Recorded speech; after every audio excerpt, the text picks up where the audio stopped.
students, in this video we will discuss some basic accounting terms. Book value, the amount at which an item appears in the books of accounts या financial statements. मतलब जो भी item है जैसे furniture है या फिर कोई भी आइटम है जो उसकी वैल्यू बुक्स ऑफ अकाउंट में होती है उसे हम बोलते हैं बुक वैल्यू. बुक वैल्यू अलग होती है और मार्केट वैल्यू अलग होती है. उस आइटम की जो वैल्यू बुक्स में होगी उसे हम बोलते हैं बुक वैल्यू और मार्केट में जो उसकी वैल्यू होगी उसे हम बोलते हैं market value. It does not refer to any particular basis on which the amount is determined, cost, replacement value etcetera. Next is borrowing cost. Borrowing costs are interest and other costs incurred by an enterprise in connection with borrowings of funds. Borrowings of funds मतलब जो पैसा हमने market से उधार पे लिया है. अब हमने पैसा जो मार्केट पे से उधार पे लिया है वो फ्री में तो नहीं मिलेगा, उस पर कोई ना कोई हमें इंटरेस्ट चुकाना पड़ेगा. तो जो हम इंटरेस्ट चुका रहे हैं उसे हम क्या बोलते हैं, बोरोइंग कॉस्ट. ठीक है, जो भी हम कॉस्ट इनकर करते हैं पैसे को उधार लेने में उसे हम क्या बोलते हैं, borrowing cost.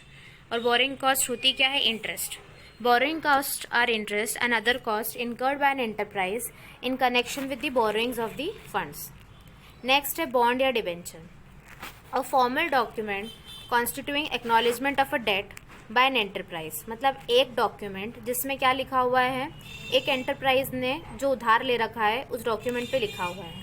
Usually given under its common seal, मतलब ये कॉमन सील में लिखा होता है. And normally containing provisions regarding payment of interest. मतलब उस पर्टिकुलर इंस्ट्रूमेंट में इंटरेस्ट के बारे में भी लिखा होता है. रीपेमेंट ऑफ प्रिंसिपल, मतलब कितने टाइम में जो हमने उधार का अमाउंट लिया है कितने टाइम में हम चुकाएंगे. एंड सिक्योरिटी, किस चीज़, कोई सी चीज़ हमने सिक्योरिटी में रखी है, कोई सी चीज़ हमने गिरवी रखी है उसके लिए, है ना. If any it is transferable in appropriate manner. अब ये जो सर्टिफिकेट है या डॉक्यूमेंट है वो ट्रांसफ़र हो सकता है एक पर्सन से दूसरे पर्सन में. डिबेंचर या बॉन्ड क्या होता है, जो हम पब्लिक से पैसा बोरो करते हैं या उधार लेते हैं उसका एक सर्टिफिकेट होता है. मतलब हम मार्केट में डिबेंचर इशू करते हैं. 100 डिबेंचर्स है तो एक डिबेंचर की वैल्यू कितनी है, सपोज 100 रुपये है. तो हम पब्लिक से उधार ले रहे हैं और जो डिबेंचर का इंटरेस्ट होता है वो फिक्स होता है. 10% इंटरेस्ट, मतलब 10% चुकाना पड़ेगा हमें डिबेंचर पे इंटरेस्ट. और 5 ईयर्स में ये पेबल होता है. 5 साल के बाद हमें जो डिबेंचर का प्रिंसिपल अमाउंट है, सपोज 5 लाख है तो वो पे करना पड़ेगा. 5 करोड़ है तो वो 5 साल के बाद हमें रीपे करना पड़ेगा प्रिंसिपल अमाउंट, और इंटरेस्ट तो हम पे करते ही हैं. ठीक है. नेक्स्ट है call. A demand pursuant to terms of issue to pay a part of whole of the balance remaining payable on shares or debentures allotted after allotment. अब जब भी हम कोई भी कंपनी शेयर्स या फिर डिबेंचर्स इशू करती है तो जो पर्सन इंटरेस्टेड होता है शेयर्स या डिबेंचर्स इशू करने में, मतलब शेयर्स या डिबेंचर्स परचेज करने में, वो क्या करता है, जब भी कंपनी कॉल करती है या पैसे की डिमांड करती है तो वो पर्सन आके पैसा इन्वेस्ट करता है शेयर्स में या डिबेंचर्स में. तो उसे हम क्या बोलते हैं, कॉल. जब भी कंपनी पैसा डिमांड करती है तो वो पर्सन आके वो पैसा देता है तो उसे हम क्या बोलते हैं, call. A demand pursuant to terms of issue to pay a part या होल ऑफ द बैलेंस. जिसमें पार्ट ऑफ द बैलेंस भी मंगवा सकते हैं, पूरा पैसा भी मंगवा सकते हैं. Called up share capital, that part of subscribed capital which share holders have been required to pay. मतलब शेयर कैपिटल का वो पार्ट जो हमने शेयर होल्डर्स ने जो पार्ट शेयर कैपिटल का पे कर दिया है वो, मतलब जो अमाउंट शेयर होल्डर्स को पे करना है उसे हम बोलते हैं called up share capital. Capital refers to the amount invested in enterprise by its owners. जो भी अमाउंट ओनर्स इन्वेस्ट करते हैं बिजनेस में, एंटरप्राइज में, उसे हम क्या बोलते हैं, capital. Next, capital assets. Assets including investment not held for sale. मतलब वो असेट जो जिन्हें हमने सेल्स के लिए नहीं रखा है या फिर हम उसे कन्वर्ट नहीं करेंगे ऑर्डिनरी कोर्स ऑफ बिजनेस में, उसे हम क्या बोलते हैं, capital asset. Capital commitment, future liability for capital expenditure in respect of which contracts have been made. मतलब वो लाइबिलिटी फ्यूचर में आएगी जो कैपिटल एक्सपेंडिचर से रिलेटेड है, उसे हम बोलते हैं कैपिटल कमिटमेंट. फ्यूचर में हमें वो अमाउंट पे करना पड़ेगा. Capital employed, the finances deployed by an enterprise in its fixed assets, जो पैसा एंटरप्राइज ने उसके फिक्स एसेट्स में, नेट फिक्स एसेट्स में लगा रखा है, इन्वेस्टमेंट्स में लगा रखा है या वर्किंग कैपिटल में लगा रखा है. Capital employed in an operation में however include investments made outside that operation. Capital profit है capital loss. Excess of proceeds realized from sale, transfer और एक्सचेंज ऑफ होल और part of the capital asset over its cost. मतलब जब हमने कोई capital asset को बेचा तो हमें जो सेल्स का अमाउंट है वो ज़्यादा है हमारी कॉस्ट से, तो उसे हम क्या बोलते हैं, कैपिटल प्रॉफिट या कैपिटल लॉस. कैपिटल रिजर्व क्या होता है, a reserve of a corporate enterprise which is not available for distribution as dividend. वो प्रॉफिट का अमाउंट या वो पैसे का अमाउंट जो हम अलग से रखते हैं उसे हम डिस्ट्रीब्यूट नहीं करते हैं, उसे हम क्या बोलते हैं, capital reserve.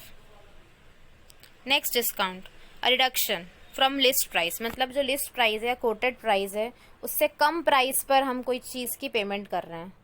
It also refers to the price for obtaining payment on a bill before its maturity. मतलब जो टैग प्राइस है या लिस्टेड प्राइस है उससे कम प्राइस पे बेचना, उसे क्या बोलते हैं, हम डिस्काउंट बोलते हैं. डिविडेंड, जो प्रॉफिट होता है उसे हम शेयर होल्डर्स को डिस्ट्रीब्यूट करते हैं, तो जो डिस्ट्रीब्यूट करते हैं, डिस्ट्रीब्यूशन, उसे क्या बोलते हैं, dividend.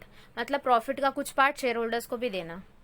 Dividend, a distribution to share holders out of profits और reserves available for this purpose. Entity concept, the view of the relationship between the accounting entity and its owners, which with regards the entity as a separate person and distinct and apart from its owners. मतलब जो भी business होता है वो अलग होता है और उसके ओनर्स अलग होते हैं, उन दोनों की रिलेशनशिप अलग है. एंटिटी मतलब ओनर्स और बिजनेस मतलब, ठीक है, ओनर्स दोनों अलग अलग है. Equity share, share which is not a preference share, also sometimes called ordinary share. जो भी शेयर्स प्रेफरेंस शेयर्स नहीं हैं वो क्या है, इक्विटी शेयर्स हैं. Exchange difference is a difference resulting from reporting the same number of units of a foreign currency in the reporting currency at different exchange rates. Expenditure मतलब एक liability इनकर करना. डिसबर्समेंट ऑफ कैश मतलब cash का payment करना या फिर अपनी प्रॉपर्टी ट्रांसफ़र करना for the purpose of obtaining assets obtain करने के लिए, गुड्स या फिर सर्विसेज ऑब्टेन करने के लिए. नेक्स्ट है एक्सपेंस, जो भी हम cost related to operations of a accounting period. मतलब अकाउंटिंग पीरियड से रिलेटेड जो भी ऑपरेशंस में जो हमारी कॉस्ट लग रही है वो एक्सपेंस है. और revenue earn during the period और the benefits of which is not extendable beyond the period. मतलब एक साल के अंदर ही जो खर्चा हुआ है या बेनिफिट जो हमें एक साल के अंदर ही हुआ है, एक साल के बियॉन्ड उसे ट्रांसफ़र नहीं कर सकते.